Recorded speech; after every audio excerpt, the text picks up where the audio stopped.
बिस्मिल्लाहिर्रहमानिर्रहीम, अस्सलाम वालेकुम।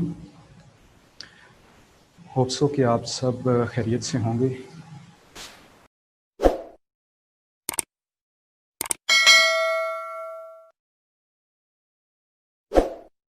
आज की ये जो हमने क्लास स्पेशली अरेंज की वो इस ज़मन में थी कि मेरे जहन में था जब हम आपको फ़िज़िक्स पढ़ा रहे थे तो उस वक्त मेरे जहन में था, बल्कि उससे पिछली जो आपका बैच था तो उनके साथ मैंने ये डिस्कशन की और ये मेरे जहन में होता है कि जो भी स्टूडेंट्स हैं मेरे, उनको कम से कम जो आखिरी लेक्चर उनका हम देंगे वो इस तरह से होगा कि उस लेक्चर में उनको बताया जाएगा कि इसके बाद वो आगे अपने करियर को किस तरह से परस्यू कर सकते हैं, वो किस तरह से कौन यूनिवर्सिटीज़ में एडमिशन ले सकते हैं, क्या कर सकते हैं, वो सब चीज़ें हम स्टूडेंट्स को बताएं। ये मेरा बेसिकली जो एक एम होता है वो होता है। लेकिन जाहिर है वो कुछ बहुत जल्दी में मुझे जो है ना आपकी क्लासेस को छोड़ के जाना पड़ गया अपनी एक और जॉब की वजह से, तो ये चीज़ नहीं हो सकी।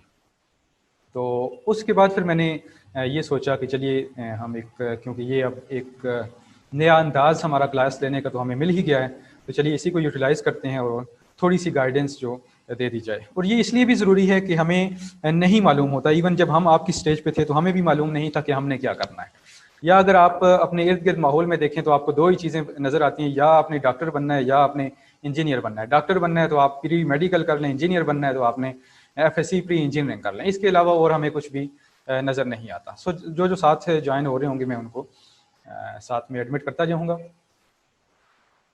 तो फिर हमने आपके सर से बात की, परवेज साहब से बात की इस आइडिया के ऊपर, तो उन्होंने बिल्कुल वेलकम किया। उन्होंने कहा कि बिल्कुल अच्छी बात है, हम इसको करना चाहिए। तो आप तक वो मैसेज पहुंच गया, शायद किसी तक मैसेज ना भी पहुंचा हो तो आपने हमें आपको कहा जिन्होंने अभी ज्वाइन कर लिया कि अपने फ्रेंड्स को बता दें कि ये मैसेज सबको कर दिया जाए ताकि हम थोड़ा सा सीख लें। ये मैं ये तो नहीं कह सकता कि ये आपको हर चीज़ क्लियर हो जाएगी इसके बाद, लेकिन इसमें हम बहुत ज़्यादा हम मोटिवेशन हासिल कर लेंगे, बहुत ज़्यादा कुछ इन्फॉर्मेशन हासिल कर लेंगे। So this is our career counselling session और यहाँ पे मेरे पास ईमेल एड्रेस और मेरा व्हाट्सएप नंबर आपके पास मौजूद है।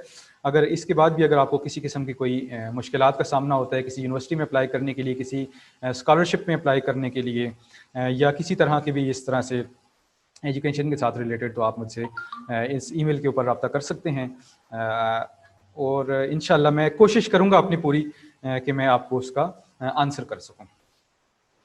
ओके, सो नेक्स्ट हम आते हैं अपने अगले टॉपिक की तरफ। सो हमने सबसे पहले इंट्रोडक्शन करनी है, इंट्रोड्यूस करना है। सबसे पहले आपको कुछ डिग्रीज़ के बारे में इंट्रोड्यूस करेंगे कि ये क्या चीज़ें होती हैं और किस तरह के उनके ड्यूरेशन क्या होता है डिग्रीज़ का। उसके बाद हम जाएंगे FSC के बाद आपके पास ऑप्शंस क्या हैं, pre medical, pre engineering, FSC, ICS, FCS। इसके बाद आपके पास कौन कौन से ऑप्शंस हैं, एडमिशन की डेट्स क्या होती हैं यूनिवर्सिटीज़ की, near by colleges and universities, क्योंकि हम इस वक्त खानपुर में बैठे हुए हैं तो खानपुर के इर्द गिर्द आसानी के साथ जिन यूनिवर्सिटीज़ को और कॉलेजेस को आप अप्रोच कर सकें उनके बारे में हम इसमें डिस्कस करेंगे। फाइनेंशियल मैटर्स थोड़े से हम डिस्कस कर लेंगे और उसके बाद हम क्वेश्चन आंसर सेशन रख लेंगे। अच्छा, इस तरह है कि इस पूरे सेशन के दौरान मैं ये चाहूँगा कि, क्योंकि मैं सोच रहा हूँ कि ये सेशन हम रिकॉर्ड शायद ये हो रहा है, मैंने जहाँ तक इसको देखा था ये रिकॉर्ड हो रहा था, तो ये रिकॉर्डिंग हो रही है। तो इंशाल्लाह मैं ये अपने यूट्यूब चैनल के ऊपर, जिसका भी लिंक आपको नीचे मिल जाएगा, उसके ऊपर भी इसको अपलोड कर दूंगा, तो वहाँ से भी आप इसको देख सकेंगे। तो उस दौरान मैं ये चाह रहा हूँ कि आप में से किसी की तरफ से कोई क्वेश्चन ना आए, तो एट दी एंड हम जो है ना वो क्वेश्चन आंसर सेशन रख लेंगे, उसमें आपके क्वेश्चंस के आंसर दे देंगे और उस क्वेश्चन आंसर सेशन को मैं उस वीडियो में से कट कर दूंगा, क्योंकि अगर किसी को प्राइवेसी इशू है तो वो उधर सॉल्व हो जाए। हम यूट्यूब के ऊपर, ज़ाहिर है वो पब्लिकली वीडियो चली जाएगी, तो उसके ऊपर फिर वो आपके क्वेश्चंस में काट दूंगा वहाँ से। तो हम सबसे पहले अपने इस सेशन को गो थ्रू कर लेते हैं और उसके बाद एट दी एंड आपके क्वेश्चंस ले लेंगे। इस दौरान आपने देखना है कि आप अपने माइक को ऑफ रखेंगे, आपका माइक ऑन नहीं होना चाहिए, माइक आपका ऑफ हो, इवन कि आपकी वीडियो भी ऑफ हो, उसकी भी कोई खास ज़रूरत हमें नहीं है। सो स्टार्ट करते हैं। सबसे पहले अगर आप FSC कर चुके हैं तो उसके बाद आपके पास दो तरह के ऑप्शंस हैं। सबसे पहले हम SSC से देख लेते हैं। SSC मीन कि आपकी जो मैट्रिक है वो है। HSSC higher secondary school certificate आपकी FSC या ICS या FSC pre medical pre engineering ये है। SSC भी 2 इयर्स का होता है, आपके पास HSC भी जो है वो 2 इयर्स का है। उसके बाद आपके पास ऑप्शंस हैं, आप या तो BS में एडमिशन ले लें, और ये BS जो है ये 4 ईयर प्रोग्राम होता है। ये रिसेंटली, बल्कि रिसेंटली तो हम नहीं कह सकते कि, मतलब कि नया जो है वो HEC की तरफ से, जब HEC बनी थी तो उसके बाद उन्होंने ये प्रोग्राम इंट्रोड्यूस करवाया था। उसकी रीज़न ही यही थी कि जो इंटरनेशनली चल रहा है वो आपके पास BSc चल रहा है 4 ईयर एजुकेशन के साथ। तो उससे पहले जो हमारे पास एजुकेशन सिस्टम राइज था, आई थिंक कि मेरा ये कर्सर है वो आपको नज़र आ रहा है, शायद आपसे कमेंट लेने की ज़रूरत नहीं है, मैं इसको यहाँ से कर लेता हूँ स्पॉटलाइट। ठीक है, ये स्पॉटलाइट। सो BSc ये जो है ये आपके पास 2 ईयर्स है और उसके बाद MSc 2 ईयर्स होता था। तो ये BSc और MSc ये दोनों मिला के ये आपके BS के इक्विवेलेंट बन जाते हैं। इस वक्त आपके पास BSc इंजीनियरिंग चल रही है जो कि आपके पास 4 ईयर प्रोग्राम होता है। तो ये जो प्रोग्राम है ये HEC की तरफ से लॉन्च किया गया था और इस वक्त ये सक्सेसफुली चल रहा है। BSc और MSc तकरीबन बहुत हद तक ख़त्म किए जा चुके हैं और इसके बाद वो तकरीबन ख़त्म हो जाएंगे अगले 2-3-4 सालों के अंदर। उसके बाद फिर अगर किसी ने BSc की हुई है और उसने आगे MSc नहीं की और MSc अगर खत्म हो जाती है तो फिर उसको ये करना होगा कि BSc 2 ईयर करने के बाद आप BS में एडमिशन लेंगे, BS के 5th सेमेस्टर के अंदर आप एडमिशन ले लेंगे, तो फिर वो आपकी सच BS की डिग्री कंप्लीट हो जाएगी और इस तरह से। तो ये टोटल की आपके पास जो है इसको 16 ईयर एजुकेशन कहते हैं। अब इस टर्म के साथ मैं आपको ये बताना चाहूँगा कि अगर आप इंटरनेशनल किसी जगह पे अप्लाई करना चाह रहे हैं तो वहाँ पे डिग्रीज के नाम डिफरेंट हो सकते हैं, फिर आपने उससे कंफ्यूज नहीं होना। कहीं पे वो MPhil को MSc कह रहे होते हैं, कहीं पे किसी और डिग्री को कोई और नाम दिया जा रहा होता है। तो फिर आपने वहाँ पे जो चीज़ देखनी है वो आपने ये देखना है कि आपकी इस वक्त जो क्वालिफिकेशन है वो कितने ईयर है एजुकेशन के। मतलब कि लेट्स से कि अगर आप MSc कर लेते हैं तो वो आपकी 16 ईयर एजुकेशन बन जाती है।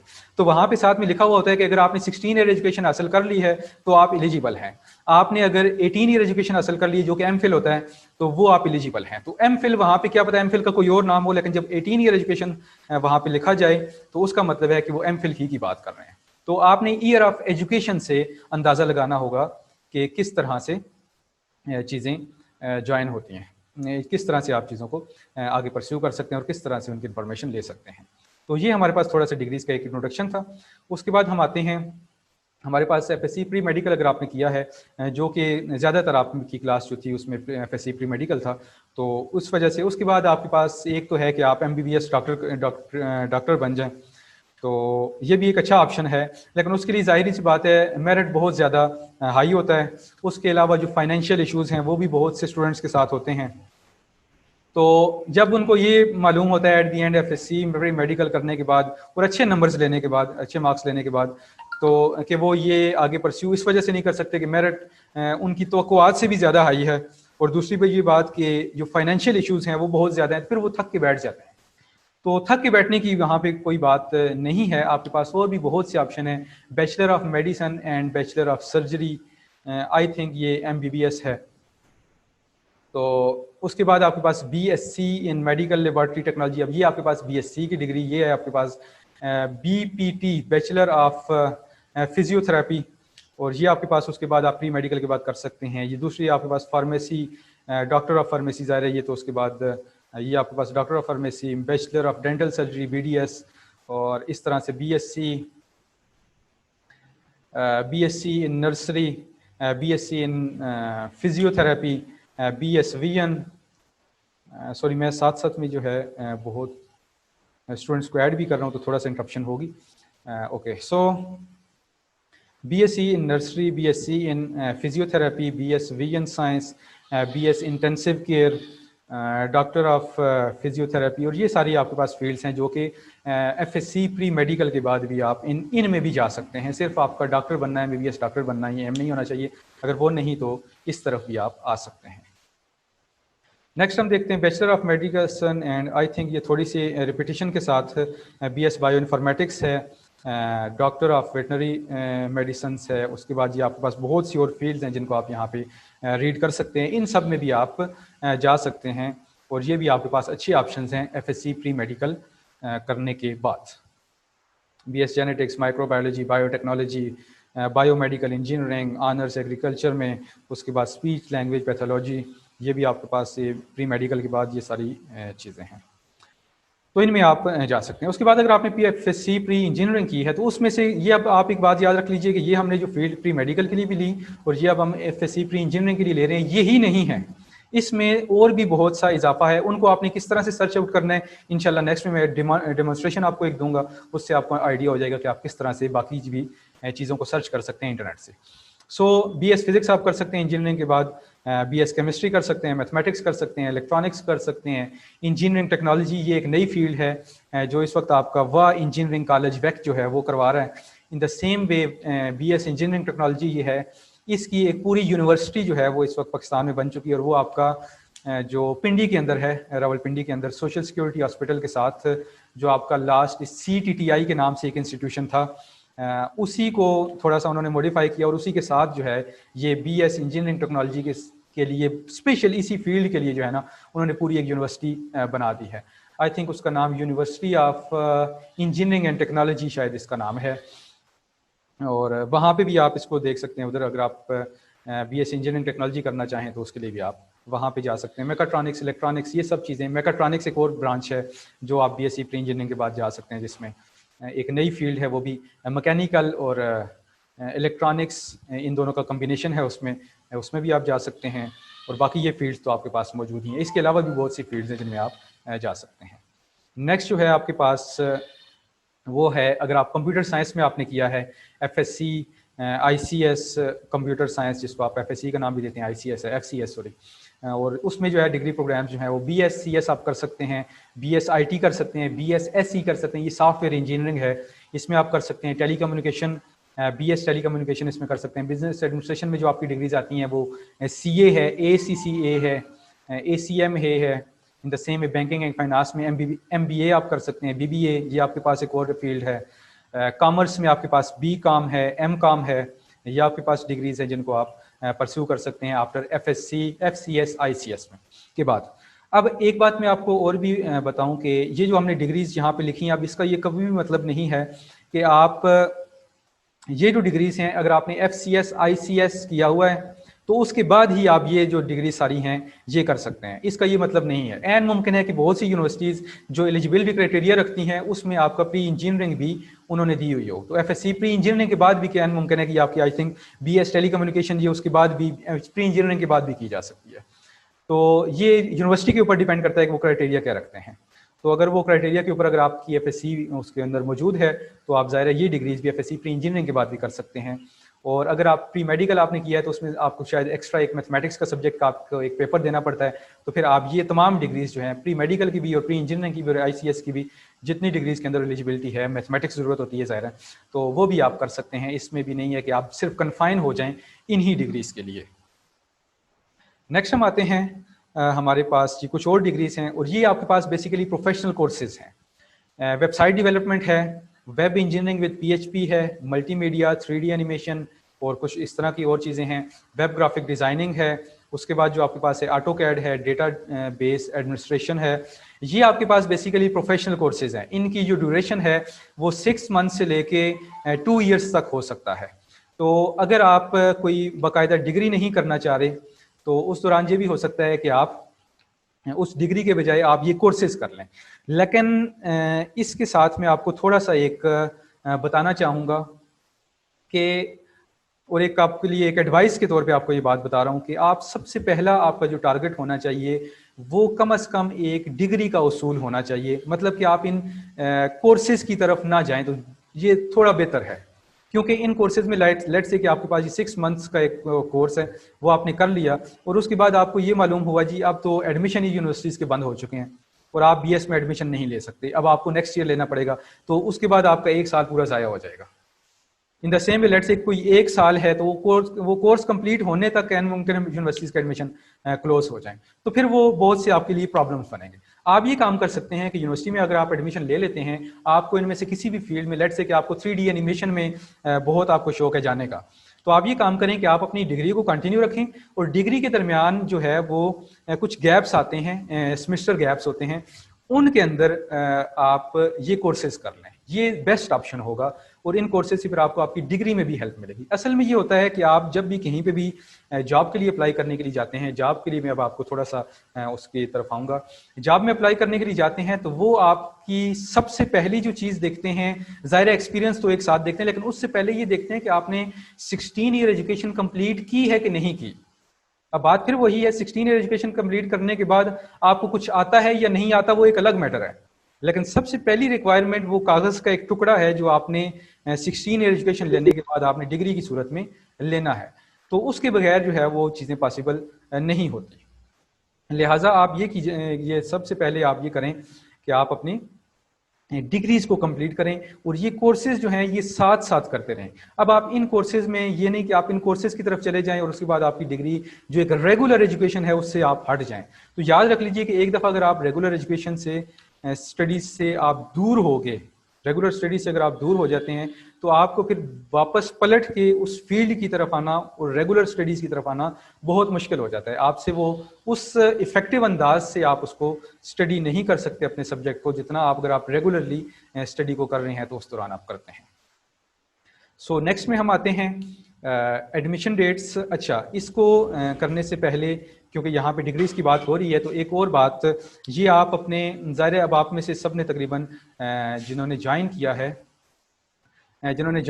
उन्होंने तकरीबन जो है FSc ICS या FSc प्री मेडिकल किया। तो FA जो है FA की जो डिग्री है उसके साथ रिलेटेड मैं थोड़ी सी गुफ्तगू करना यहाँ पे ज़रूरी समझूंगा। एक बात याद रख लें कि हमारे बहुत से दोस्त होते हैं, हमारे बहुत से छोटे बहन भाई हैं, वो साइंसेस नहीं पढ़ सकते, उनकी बेस कमज़ोर होती है, उनके जिस बेस में जिस स्कूल में उन्होंने शुरू से पढ़ा है वो उन्होंने अच्छे अंदाज से उसको नहीं पढ़ा, बेस उनकी कमज़ोर है, वो साइंसेस नहीं कर सकते। तो हमारे यहाँ एक आम रिवाज ये है कि उसको ठोंस के आपने जो है ना FSc में डाल देना है।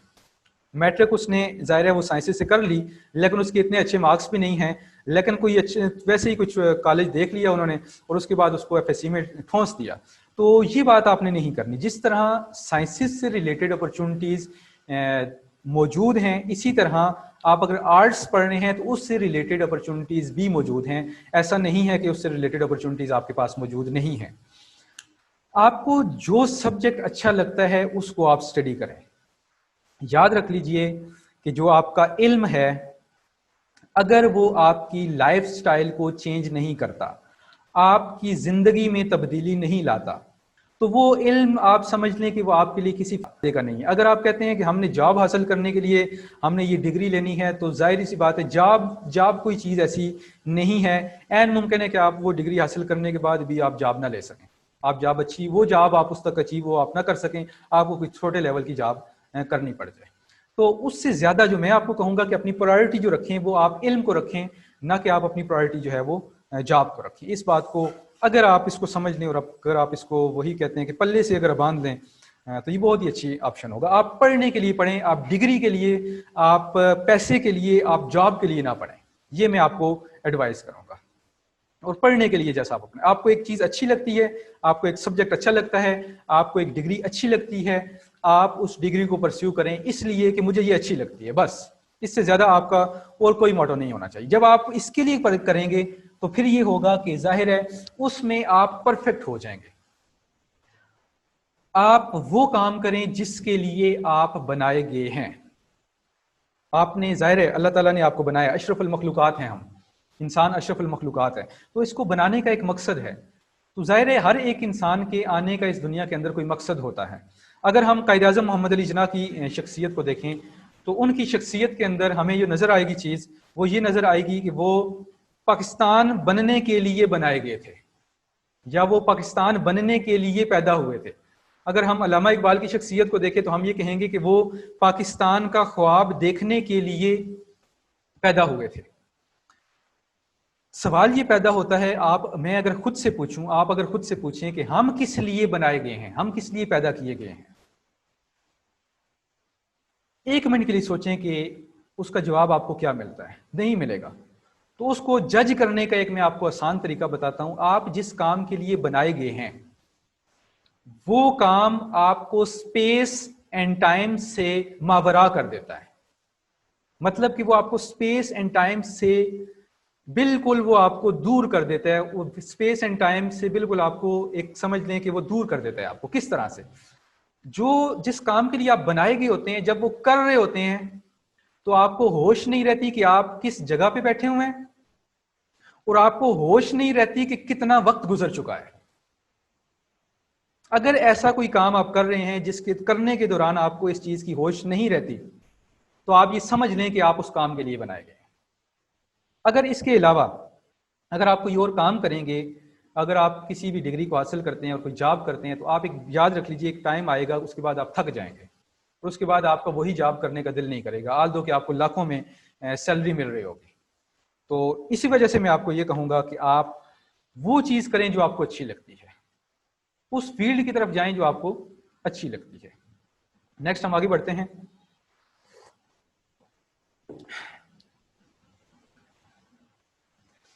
एडमिशन डेट्स आपके सेमेस्टर सिस्टम में 2 टाइम्स एडमिशन होते हैं किसी भी यूनिवर्सिटी के अंदर, और वो जो एडमिशन है वो आपके पास सबसे पहले ये है कि फॉल सेमेस्टर में होता है, और दूसरा आपके पास जो है वो स्प्रिंग सेमेस्टर है। जो एनुअल सिस्टम था एमएससी और बीएससी का, उसमें साल में एक दफ़ा एडमिशन होते थे, लेकिन इसमें साल में 2 दफ़ा होते हैं। लेकिन बहुत सी यूनिवर्सिटीज़ ऐसी हैं जो कि अभी भी साल में एक ही दफ़ा एडमिशन करती हैं, अपने वसाइल की वजह से, ये बाकी इंतज़ामी मामलात की वजह से। तो अगर आपने फॉल सेमेस्टर में एडमिशन लेना है तो जुलाई और अगस्त, ये जो 2 महीने हैं, जून जुलाई अगस्त, आप इसको कर लें। जून जुलाई अगस्त के दौरान आप यूनिवर्सिटी की वेबसाइट्स के साथ कंटिन्यूसली इन टच रहेंगे। तरीका ये है कि आप किसी भी यूनिवर्सिटी की वेबसाइट पे जाएंगे, वहाँ पे एडमिशन शेड्यूल दिया हुआ होता है। उस एडमिशन शेड्यूल में लिखा हुआ होता है कि इस डेट को हमने अनाउंस करना है एडमिशन, इस डेट को हमारी एंट्री टेस्ट होना है, इस डेट को हमारा एडमिशन होना है, और इस डेट को हमारी क्लासेस शुरू होनी है। वो सब चीज़ लिखी होती है, उसको आप अपने पास नोट कर लें। आप सबसे पहले यूनिवर्सिटी सिलेक्ट करें कि मैंने इस यूनिवर्सिटी में एडमिशन लेने के लिए अप्लाई करना है। और एक बात याद रख लें, किसी एक यूनिवर्सिटी में आपने अप्लाई नहीं करना, आप बैक वक्त 5 से 6 यूनिवर्सिटीज़ में अप्लाई करेंगे, तो उसके बाद जाके कहीं आपको अपनी मर्जी की फील्ड में किसी एक यूनिवर्सिटी के अंदर एडमिशन मिलेगा। इस तरह से अगर आप करेंगे तो एडमिशन मिलेगा। अदरवाइज अगर आप एक ही यूनिवर्सिटी को सिलेक्ट कर लें, नहीं मैंने जाना इसी में है, तो एन मुमकिन है कि आप 2 से 3 साल उसको अप्लाई करते रहें और आपको एडमिशन ना मिल सके, क्योंकि कंपटीशन बहुत ज़्यादा है आगे। तो अगर आपने स्प्रिंग सेमेस्टर में एडमिशन लेना है तो आपका दिसंबर और जनवरी है। अभी जो हम इस वक्त सेमेस्टर अभी शुरू होगा वो आपके पास यही जुलाई अगस्त है। बहुत सी यूनिवर्सिटीज़ की डेट इस वक्त गुजर चुकी है, हम आगे जाके डिस्कस करते हैं, और बहुत सी यूनिवर्सिटीज़ की डेट अभी है, उसको आप अप्लाई कर सकते हैं उसमें।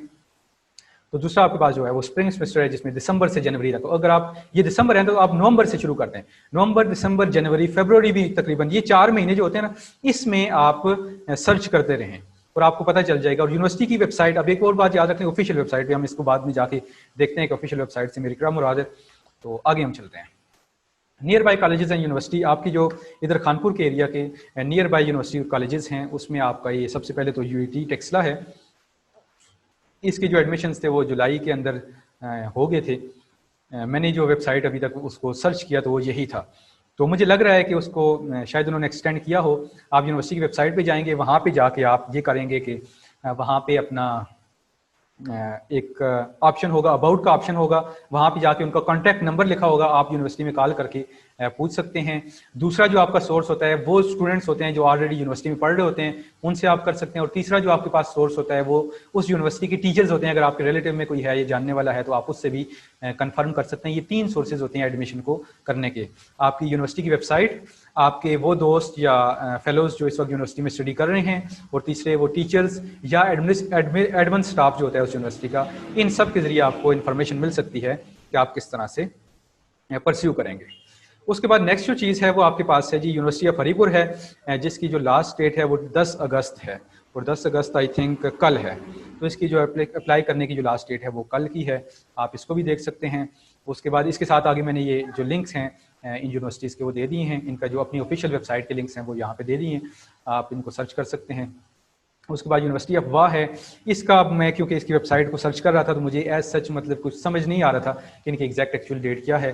तो आप वहाँ पे कॉल करके उन यूनिवर्सिटीज़ को पूछ सकते हैं। वो कॉल, वो नंबर्स कैसे निकलेंगे, मैं इंशाल्लाह नेक्स्ट में अभी जाके डेमोन्स्ट्रेशन भी आपको दूंगा, वहाँ से आपको समझ आ जाएगी। उसके बाद इस्लामिक यूनिवर्सिटी है, ये 7 अगस्त इसकी लास्ट डेट थी, और इसमें आप अप्लाई अगर इससे पहले अगर आपने कर लिया तो that is something very good, और अगर नहीं किया तो ये अनफॉर्चुनेटली, और अगर दोबारा आप जाके देख लें, शायद उन्होंने अगर डेट एक्सटेंड कर ली है तो आपके लिए बहुत अच्छा हो जाएगा, आप इस यूनिवर्सिटी में अप्लाई कर दें।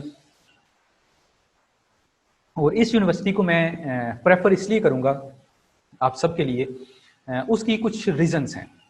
वो रीज़न ये हैं कि लेट्स से कि आप अगर यहाँ से बाईपास तक जा सकते हैं और वहाँ से वापस आप आ सकते हैं, तो आप समझें कि आप इस्लामाबाद इस्लामिक यूनिवर्सिटी में जा सकते हैं।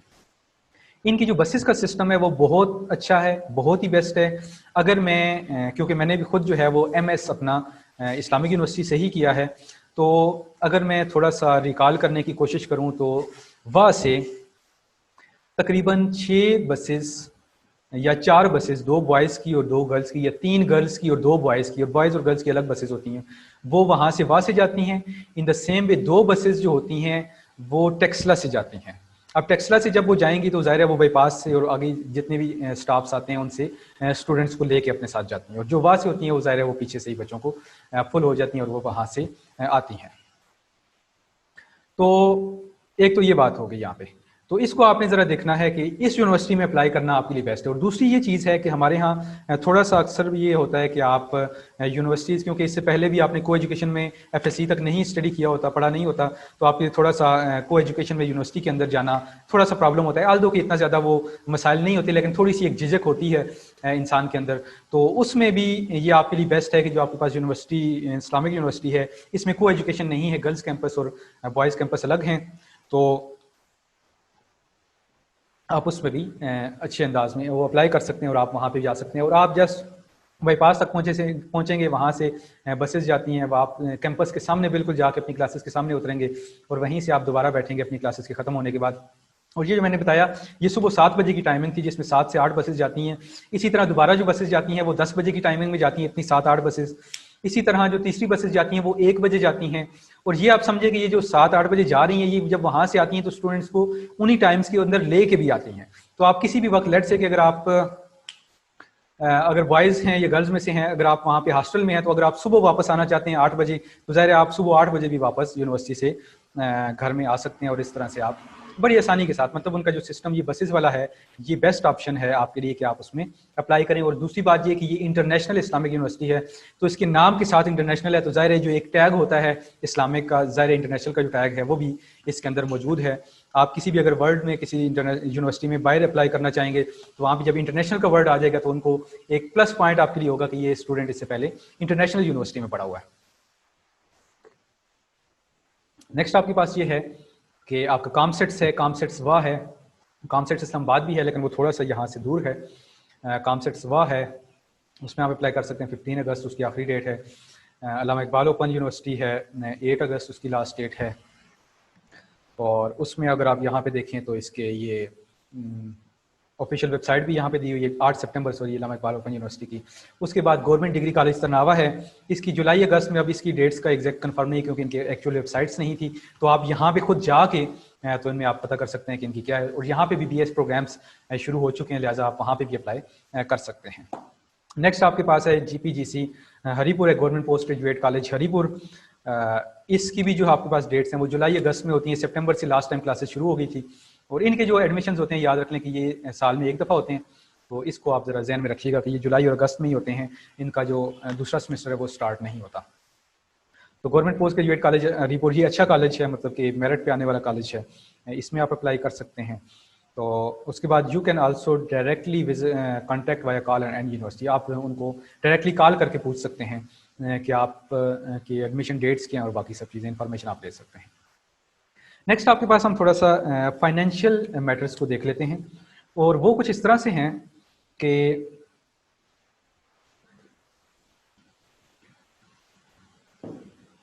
आपके पास यहाँ पे जो चीज़ है वो अप्रॉक्सीमेट फी रेंज है।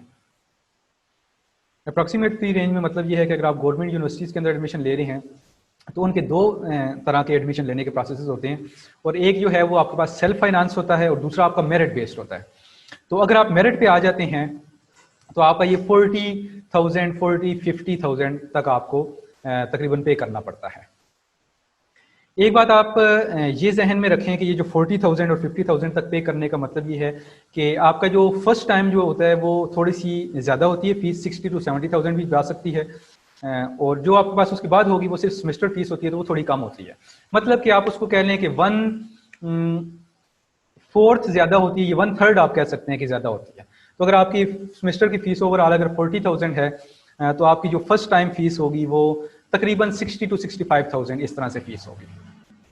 तो 40,000 से 80,000 तक जो है वो गवर्नमेंट यूनिवर्सिटीज़ की फ़ीस है। अगर आप एडमिशन लेना चाह रहे हैं उनके अंदर। तो अब ये 80,000 से 1 लाख भी जा सकती है। अगर आप सेल्फ फाइनेंस पे चले जाते हैं तो 90,000 तक भी पहुंच सकती है सेल्फ फाइनेंस पे। लेकिन अगर आप मेरिट पे आ जाते हैं तो आपको बहुत ज़्यादा कंसेशन 40,000 तक एन मुमकिन है कंसेशन आपको मिल जाए। फुल फीस स्ट्रक्चर जो होता है वो हर यूनिवर्सिटी की वेबसाइट के अंदर मौजूद होता है फीस स्ट्रक्चर के नाम से, तो आप वहाँ से इनको सर्च कर सकते हैं। नेक्स्ट आपके पास प्राइवेट यूनिवर्सिटीज़ आती हैं, ये 66K से शुरू होती हैं और 150K तक आपके पास पहुँचती हैं। मतलब 1 लाख 1.5 लाख तक जो है वो फर्स्ट टाइम, और उसके बाद 1 लाख तक या 90,000 तक पर सेमेस्टर पर 6 मंथ के लिए आपकी जो फीस होती है वो इस तरह से होती है। उसके बाद जो तीसरा ऑप्शन आपके पास गवर्नमेंट कॉलेजेस हैं। गवर्नमेंट कॉलेजेस के अंदर जो आपकी फ़ीस होगी वो 5,000 से लेकर 10,000 तक, आप मैक्सिमम अपनी जो रेंज है वो 10,000 तक रख लें। इसके बीच बीच जो है वो सारी फीस होती है यही सेमेस्टर और उसकी फ़ीस को मिला के। तो इनमें अगर फाइनेंशियली तौर पे अगर आप देखना चाहें तो आपके गवर्नमेंट कॉलेजेस बेस्ट हैं और उनमें आप स्टडीज़ कर सकते हैं। एक बात अपने एक्सपीरियंस की बेस पे मैं आपको यहाँ पे बताना चाहूँगा कि आप में से बहुत से स्टूडेंट्स ऐसे होंगे जो कहना चाह रहे होंगे कि नहीं, जो हम नहीं प्राइवेट यूनिवर्सिटीज़ में जाते हैं, फलां अच्छी यूनिवर्सिटी और ये है, हम गवर्नमेंट कॉलेजेस में नहीं जाते, वहाँ पे पढ़ाई नहीं होती और ये नहीं होता और वो नहीं होता। एक बात आप याद रख लें कि जो FSC होती है, मैट्रिक होती है और FSC होती है, यहाँ तक आपके टीचर्स आपको पढ़ाते हैं और आपको पढ़ाने के लिए वो हर तरह की जो है ना वो तरीक़ाकार यूज़ करते हैं। कभी आपको टेस्ट दे देते हैं, कभी आपको कहते हैं कि नहीं हम आपके पेरेंट्स को बुला लेंगे, कभी आपको कहते हैं कि अगर आप नहीं पढ़ेंगे तो प्रिंसिपल तक आपकी शिकायत चली जाएगी, ये हो जाएगा, वो हर तरह का मतलब कि वो चीज़ यूज़ करते हैं कि आप किसी ना किसी तरह से पढ़ लें। और उसमें बहुत से फैक्टर्स भी इन्वॉल्व होते हैं, ये नहीं कि सिर्फ वो जो है ना वो आपकी बेहतरी के लिए ही कर रहे होते हैं। अगर हम मोस्ट ऑनेस्टली बात करें, मोस्ट ही ऑनेस्टली हम बात करें तो जाहिर है वो कॉलेज की रेपुटेशन का भी मामला होता है, जिसकी वजह से कॉलेज चाह रहा होता है कि हमारे स्टूडेंट्स जो हैं वो अच्छी तरह से परफॉर्म करें, तो ये भी मामला होते हैं। लेकिन यूनिवर्सिटीज़ के अंदर, कॉलेजेस के अंदर, ये जो गवर्नमेंट कॉलेजेस इसमें हम देते हैं जिसमें BS प्रोग्राम शुरू हो रहे हैं, उसमें ऐसा कोई भी नहीं होता। उसमें पढ़ना होता है तो आपने पढ़ना होता है। उसमें अगर हम बहुत ही ज़्यादा, और मैं जो है ना वो असल में कुछ ऐसी चीज़ें हैं जो कि अक्सर औक़ात डिस्कस नहीं की जाती, लेकिन उसमें जो टीचर्स होते हैं उनकी कोशिश होती है कि बच्चों को, इससे पहले कोशिश ये होती है कि इनको पढ़ा के इनको सिखाया जाए, और उसके बाद कोशिश यूनिवर्सिटीज़ के अंदर ये होती है कि इनको सिखा के फिर इनको पढ़ाया जाए। मतलब कि इनके मार्क्स कम लिए जाए इनको, जब इनके मार्क्स कम आएंगे तो ये और पढ़ेंगे, इनके मार्क्स फिर कम आएंगे तो ये और पढ़ेंगे, तो फिर उस वक्त इंसान जो पढ़ रहा होता है वो अपने लिए पढ़ रहा होता है। इससे पहले जो है जाहिर है बहुत से स्टूडेंट्स को जो है ना वो पेरेंट्स जो है ना धक्के दे के भेजते हैं, जाओ जाके पढ़ लो, ये कर लो, वो कर लो। लेकिन वहाँ भी इंसान जाके खुद पढ़ता है, थोड़ा सा मेच्योर भी हो जाता है और थोड़ी सी वो होता है कि अब सारे स्टूडेंट्स पढ़ रहे हैं तो मैं क्यों नहीं पढ़ रहा, और फलां आगे मुझसे निकल गया, वो भी चीज़ें, कंपटीशन भी डेवलप हो जाता है, समथिंग लाइक दैट। तो वहाँ पे जाके आपने पढ़ना खुद होता है। आप रातें लगाते हैं, आप बैठते हैं, अपने कंसेप्ट क्लियर करते हैं, एक किताब से समझ नहीं आता दूसरी से देखते हैं, दूसरी से नहीं तीसरी से, इंटरनेट सोर्सेज से, तो पढ़ना आपने खुद होता है। चाहे आप गवर्नमेंट कॉलेजेस में दाखिला ले लें, प्राइवेट यूनिवर्सिटीज़ में ले लें, गवर्नमेंट यूनिवर्सिटीज़ में ले लें, जो डिफरेंस है वो सिर्फ वही है जो आपकी फीसेस के दरमियान है। बाकी पढ़ने वाली बात वही है कि आप खुद जब पढ़ेंगे तो वो आपका पढ़ना कंसिडर होगा, बाकी इस तरह की कोई चीज़ नहीं है। वो एक और बहुत अच्छी बात मुझे याद आ रही है, शायद इशफाक अहमद साहब की है, कासिम अली शाह साहब ने एक दफ़ा कोट की थी कि ये जो आपकी डिग्रियां होती हैं ये आपके इल्मी अखराजात की रसीदें होती हैं। आपका इल्म वही होता है जो आपकी शख्सियत से नज़र आता है। तो जाहिर है एक बंदा अगर फिजिक्स पढ़ रहा है तो उसकी शख्सियत से अगर फिजिक्स झलक नहीं रही तो उसने कोई इल्म हासिल नहीं किया, जस्ट वो उसने रसीदें ले ली हैं जो उसने इल्मी अखराजात किए थे यूनिवर्सिटीज़ और कॉलेजेस को फीसें देके। तो आपका जो काम है वो इल्म हासिल करना है, ना कि इल्मी अखराजात की रसीदें जमा करना। ओके जी, यहाँ पे हमारे पास डिमॉन्स्ट्रेशन है, सो हम डिमॉन्स्ट्रेशन की तरफ जाते हैं। थोड़ा सा हम देखते हैं कि हमारे पास हमें क्या मिलता है। हम अगर थोड़ा सा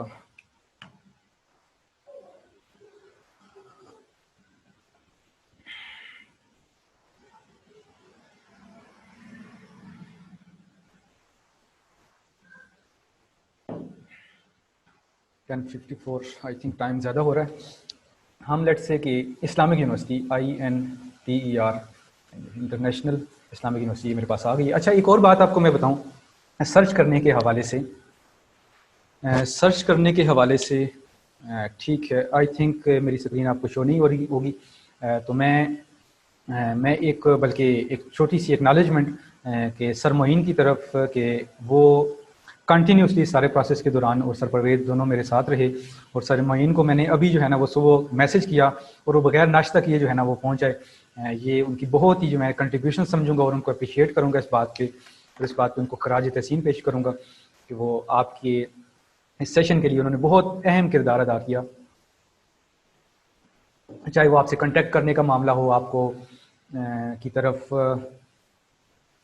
मैसेजेस करना और ये सब चीज़ें, मैं उनको स्पेशली उनको थैंक्स करता हूँ आप सब की तरफ से। उन्होंने बहुत अच्छे अंदाज से हमारे साथ कोऑपरेट किया। अच्छा, अगर मैं शेयरिंग की बात करूँ तो ये शेयरिंग में आई थिंक गूगल क्रोम, ठीक है, ये जैसे ही आपकी तरफ स्क्रीन शेयर होगी तो फिर मुझे मोइन साहब बता देंगे कि ये स्क्रीन शेयर होगी, ठीक है। सो सबसे पहले आपने ये काम करना होगा कि आपने यहाँ पे ये इंटरनेशनल इस्लामिक यूनिवर्सिटी, आपको मेरा ये जो कर्सर है ये नज़र आ रहा है, मेरा पॉइंटर, ठीक है, पॉइंटर मेरा नज़र आ रहा है सबको। तो इंटरनेशनल इस्लामिक यूनिवर्सिटी आपने यहाँ पे लिखना है। और एक और बात सर्च के हवाले से मैं आप सबको बता दूं कि हम अक्सर ये काम करते हैं कि जब हम गूगल पे सर्च कर रहे होते हैं तो अपना पूरा क्वेश्चन उठा के वहाँ पे लिख देते हैं। लेट्स से कि अब लिखना चाहें तो लेट्स से फिजिक्स की डेफिनेशन है तो हम कहते हैं what is the definition of physics. तो व्हाट इज द से गूगल को कोई सरोकार नहीं है, वो जस्ट आप दिस डेफिनेशन ऑफ फिजिक्स से उसको सरोकार होता है।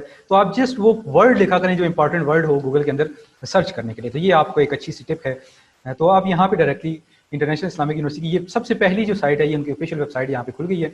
ये शायद उनका कोई उनकी तरफ से कोई यहाँ पे एक एडवर्टाइजमेंट है, शायद उनकी तरफ से ये आ रहा है कि 250 यूनिवर्सिटीज़ अमंग 250 में अंदर ये यूनिवर्सिटी आती है। उन्होंने अपनी एडवर्टाइजमेंट बताई हुई है कैसा है।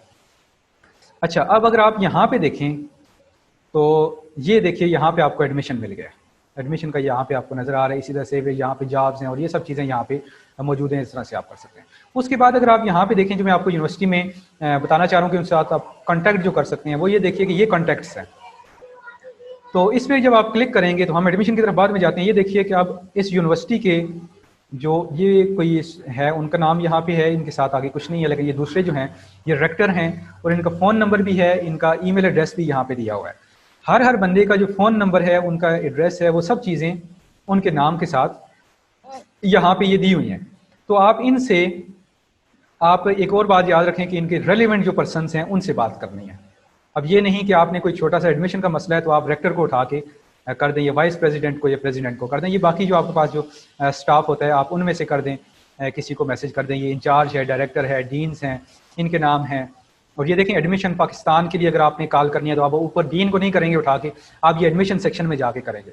तो हर तरह के जो भी मसाइल हैं वो उस रेलिवेंट फोरम के ऊपर आप जाके डिस्कस करेंगे, तो ये आपके लिए बहुत ही अच्छा होगा। तो ये उनके नंबर भी दिए हुए हैं, सब कुछ चीज़ें दी हुई हैं, तो आप यहाँ पे उनको कर सकते हैं। अगर आपने उसकी लोकेशन यूनिवर्सिटी की पता करनी है तो आप ये देखिए कि आपको उसका मैप भी यहाँ से आपको मिल जाएगा। तो यूनिवर्सिटी की वेबसाइट पे तमाम इन्फॉर्मेशन होती हैं, मौजूद होती हैं। नेक्स्ट हम जाते हैं अपने एडमिशन की तरफ। ये देखिए कि हमारे पास ये एडमिशन है, इस पर हम क्लिक करेंगे तो देखते हैं कि हमारे पास नेक्स्ट हमारे पास अब क्या ओपन होता है। यहाँ पे आपको साइन अप फॉर एडमिशन आ गया। ऑनलाइन एडमिशन के लिए आप यहाँ पे अपना अकाउंट वगैरह बनाएंगे और ये सब चीज़ें आप करेंगे। प्रोग्राम ऑफर्ड में अगर आप यहाँ पे जाएंगे तो ये सारे वो प्रोग्राम्स हैं जो कि अब ये देखिए कि लास्ट डेट टू अप्लाई यहाँ पे लिखी हुई है इस प्रोग्राम में, 13 अगस्त है। तो उन्होंने डेट अपनी एक्सटेंड कर दी है। ये आपके लिए बहुत अच्छी खुशखबरी है कि उन्होंने डेट अपनी एक्सटेंड कर दी है। तो ये सारे प्रोग्राम्स हैं, आप यहाँ पे जाएँ, ये एलिजिबिलिटी क्राइटेरिया लिखा हुआ है कि आपको क्या डिग्री मौजूद होनी चाहिए इसमें अप्लाई करने के लिए। दूसरा ये कि मेल और फीमेल के लिए उन्होंने अपने यहाँ पे दिया है कि नहीं दिया। ये देखिए कि पूरे के पूरे डिपार्टमेंट्स मौजूद हैं और आप इसको यहाँ से सर्च कर सकते हैं। एक डायरेक्ट वे आपको मैं बता रहा हूँ। लेट्स से कि मैं अब फिजिक्स का सर्च करना चाह रहा हूँ तो इसमें कौन बैठ के ढूंढता रहेगा। तो मैं जस्ट यहाँ पे इसी के अंदर जहाँ कंट्रोल F को प्रेस करूंगा तो ये मेरे पास यहाँ पे एक आ जाएगा। लेट्स से मैं यहाँ पे फिजिक्स लिख देता हूँ, फिजिक्स लिख दूंगा तो ये आपके पास ये देखिए कि BS सॉफ्टवेयर इंजीनियरिंग के लिए आपको फिजिक्स रिक्वायर्ड होती है, ये तो उसमें आ गया है। आप नेक्स्ट में देखेंगे कि ये देखिए ये आप PhD फिजिक्स, MSc फिजिक्स और BS फिजिक्स, ये मेल और फीमेल दोनों के लिए है। MPhil है, इक्विवेलेंट है, इसको आपको होना चाहिए। 4.3 GPA भी होना चाहिए। ये PhD की रिक्वायरमेंट है। BSc आपके पास होनी चाहिए MSc के लिए, और BS के लिए आपके पास HSSC होना चाहिए। 50% आपके मार्क्स होने चाहिए तो आप अप्लाई कर सकते हैं। और उसके बाद 13 अगस्त इसकी लास्ट डेट है। तो इस तरह से आप यूनिवर्सिटी के अंदर कर सकते हैं। यहाँ पे आगे फीस स्ट्रक्चर भी दिया हुआ है, आप इसको अगर देखना चाहें तो ये आपके पास ये देखिए कि फीस स्ट्रक्चर है। इसमें आप देख सकते हैं हर डिपार्टमेंट का अपना फीस स्ट्रक्चर है। यहाँ पे भी आप कंट्रोल F करके फिजिक्स में चले जाएं या किसी भी डिपार्टमेंट में चले जाएं तो आप वहाँ पे जाके देख सकते हैं। स्कॉलरशिप्स हैं, एलिजिबिलिटी क्राइटेरिया है, डाउनलोड्स में कुछ आपके पास फॉर्म्स होंगे, कुछ इस तरह की चीज़ें आपको मिल जाएंगी, तो इनको भी आप यहाँ से सर्च कर सकते हैं। ओके, लेट्स से कि मैं एक और यूनिवर्सिटी को ले लेता हूँ। वो यूनिवर्सिटी ऑफ वाह है, और यूनिवर्सिटी ऑफ वाह यूनिवर्सिटी यूनिवर्सिटी UNIVRSITY ऑफ वाह WAH वाह। तो इसमें आप देखते हैं कि यहाँ पे क्या है, तो ये uow.edu.pg उनकी ऑफिशियल वेबसाइट है।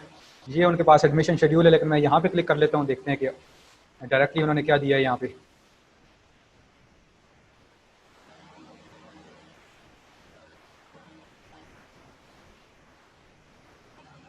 ओके, सो यहाँ पे अगर आप ये देखिए तो इनके ये देखिए कि ये आपके पास सबसे पहले ये खुद ही आ गया, और ये 14 सितंबर है, ज़ाहिर है अब ये इन्होंने यहाँ पे दे दिया 14 सितंबर इनकी लास्ट डेट है, उस तक आपके एडमिशन हो सकते हैं। आप ऑनलाइन अप्लाई कर सकते हैं। ये सारी फील्ड्स हैं जिनमें उन्होंने MS करवाते हैं, PhD करवा रहे हैं, और आई थिंक ये यहाँ पे ख़त्म हो गया। ये कहीं ना कहीं आपको यहाँ से मिल जाएगा ये, या लेट्स से कि हाउ टू अप्लाई में कर लेते हैं। फीस स्ट्रक्चर है, एडमिशन, फाइनेंशियल, एडवर्टाइजमेंट। ये एडमिशन के एडवर्टाइजमेंट में शायद वो दोबारा हमें मिल जाए, हम उसको देख लेते हैं। ओह आई थिंक ये क्योंकि यहाँ पे मेरे पास IDM थोड़ा सा इशू कर रहा है, तो ये आप यहाँ पे एडमिशन के एडवर्टाइजमेंट में जाएंगे तो वहाँ पे आपको मिल जाएगा। अगर ये ऊपर या आप एडमिशन के ऊपर क्लिक करेंगे, सॉरी मैंने यहाँ पे कर दिया और आपको बताया नहीं, ये अप्लाई ऑनलाइन में क्लिक करेंगे तो ये यहाँ पे ये दोबारा आ गया। अच्छा चलिए, मैं यहाँ पे आपको एक अच्छी, ये लेट से कि आपको पता है थोड़ी देर बाद ये चला जाएगा, तो आप जस्ट इसको यहाँ पे इसका स्क्रीनशॉट ले लें। और स्क्रीनशॉट के लिए ये है कि आप अपने लैपटॉप अगर है तो FN, और उसके बाद आपका जो की है आपकी विंडोज़ की है, और उसके साथ आपका प्रिंट स्क्रीन का एक बटन होता है, उसको आप साथ ही प्रेस करेंगे तो आपको इसका स्क्रीनशॉट मिल जाएगा। वैसे ही आपको यहाँ कहीं से डाउनलोड हो जाएगा। ये देखिए दोबारा आ गया। तो ये देखिए BS के प्रोग्राम्स के अंदर इनके भी प्रोग्राम्स हैं, इनमें आप देख सकते हैं। उसके बाद अप्लाई ऑनलाइन है, इस पर आप क्लिक करेंगे। यहाँ पे आप जाके अपनी सारे डेटा इंटर करेंगे, और अगर आप यूनिवर्सिटी में भी जाएंगे तो वो भी आपको कंप्यूटर के सामने बिठा देंगे और कहेंगे कि इसमें जाके आप फिल करें, और उसके बाद आप अपना एडमिशन फॉर्म प्रिंट कर लें। तो इससे ज़्यादा बेहतर अच्छी बात यही है कि आप यहीं पे साइन अप हों और अपना फॉर्म फिल करें, और फॉर्म फिल करने के बाद आप उसका प्रिंट निकाल लें, या प्रिंट यूनिवर्सिटी में जाके निकाल लें अपने उसी लॉगिन के साथ जो अपने साइन अप होने के दौरान अपनी ID दी थी, उसे आप अपना वहाँ पे जाके प्रिंट आउट निकाल लें। तो वहाँ पे जाके अपनी फ़ीस जमा करवाएं और सब चीज़ें रिक्वायर कर लें। सब चीज़ें जो इन्फॉर्मेशन है वो आपको यहीं पे मिल जाएगी हाउ टू अप्लाई में। अगर आप यहाँ पे देखें तो इनकी ऑफिशियल वेबसाइट में यहाँ पे हमें हाउ टू अप्लाई का भी एक ऑप्शन मिल रहा था। बैक में मैं जा रहा हूँ, तो होम में जाते हैं। आई थिंक मुझे दोबारा जो है वो यूनिवर्सिटी ऑफ वाह की वेबसाइट पे जाना पड़ेगा। ये देखिए कि हमारे पास ये एडमिशन है ना, तो ये यहाँ पे हाउ टू अप्लाई लिखा हुआ है। अब इसमें फुल प्रोसीजर आपको दे दिया है कि आप अप्लाई किस तरह से कर सकते हैं। ये सब चीज़ें यहाँ पे आपको दी हुई हैं, तो इसको देख के आप इसके मुताबिक अप्लाई कर सकते हैं। ये नीचे आप देखिए कि सारे साथ में आपको फ़ीस स्ट्रक्चर भी दिया हुआ है, सब चीज़ें अंडर ग्रेजुएट के लिए या पोस्ट ग्रेजुएट के लिए ये सारा फ़ीस स्ट्रक्चर भी है। इसको भी आप थारोली विजिट कर सकते हैं। असल में बेसिक बताने का मकसद यही है कि आप इन सब चीज़ों को किस तरह से देख सकते हैं। अबाउट अस है, हाउ टू कॉन्टैक्ट, इसमें आप ये देख सकते हैं कि आप इनसे कॉन्टैक्ट भी कर सकते हैं, किसी टीचर से मिल सकते हैं। ये कॉन्टैक्ट्स का ऑप्शन यहाँ पे मौजूद है। तो आपको सब चीज़ें मिल जाएंगी जो आप इस वेबसाइट से ढूंढना चाह रहे हैं, लेकिन ये है कि आपको थोड़ा सा अपने लिए टाइम निकालना होगा, अपनी स्टडीज़ के लिए टाइम निकालना होगा, और आप इसको करेंगे। होप्स हो कि आपको ये थोड़ी सी डिमॉन्स्ट्रेशन से कुछ चीज़ें समझ आ गई होंगी कि हम इस चीज़ को किस तरह से कर सकते हैं।